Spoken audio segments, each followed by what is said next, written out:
morning. Today I want to talk about Christmas because it's now December, I think 19th in 2023, and everybody's getting ready for Christmas. And we just had a really amazing, not amazing thing, but an interesting change in our family about what to do. When I used to buy I have 2 boys, 7 grandkids. I used to buy 7 or 8 presents per my 2 sons, and then they got married, and I buy 7 or 8 presents for them, and I buy 5 for my husband, and then I buy, nothing for friends or anything, but just family, grandkids, all that stuff. And I realized that was how I was sharing love, expressing love, was just buy stuff. And so I would buy one substantial thing and something kind of medium, and then a bunch of little silly stuff. And I thought 6 wasn't enough, 7 was okay, 8's getting, more than 8 is too much, so I knew I would have a limit to that.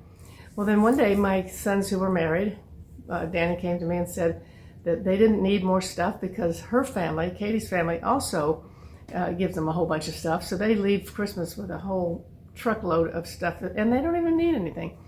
And then Tim was married to someone whose family only did the buying the one thing for everybody, draw a number, draw a name, and then just buy one thing. So neither one of them needed all the stuff.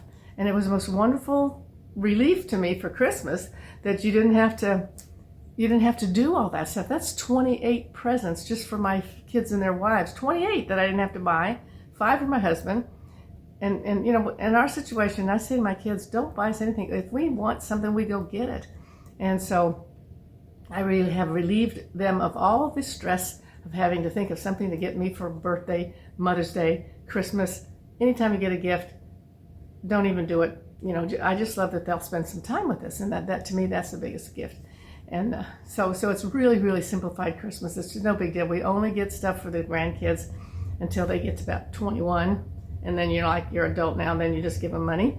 And especially if they're married, you don't do that anymore either. So I've got 2 more grandkids that are still in the present stage, and then a couple of great grandkids. So I do that. But I'm saying simplified Christmas is so wonderful because you relieve all of the pressure, the self-imposed pressure that you have put on yourself for this Christmas stuff with doing your house, doing all the meals, having everybody over. Well, I love having everybody over. You don't need to buy stuff. And I certainly don't need stuff because I've cleaned my house out. Since my husband passed, I've cleaned my house out 3 times. And the last time when I redecorated the house, I got rid of so much. I don't have stuff sitting around, extra stuff.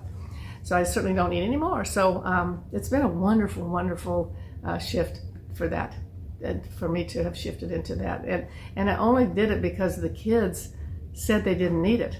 I would never ever have stopped buying stuff. I loved buying the stocking stuff, all those little tiny things. It's great, but oh my gosh, it costs a fortune to fill up a big stocking.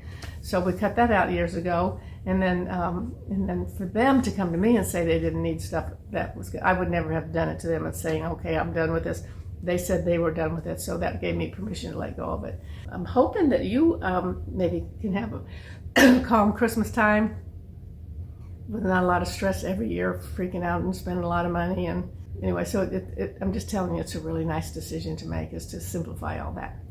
So I do hope you have a good Christmas time, Christmas this whole next week or so.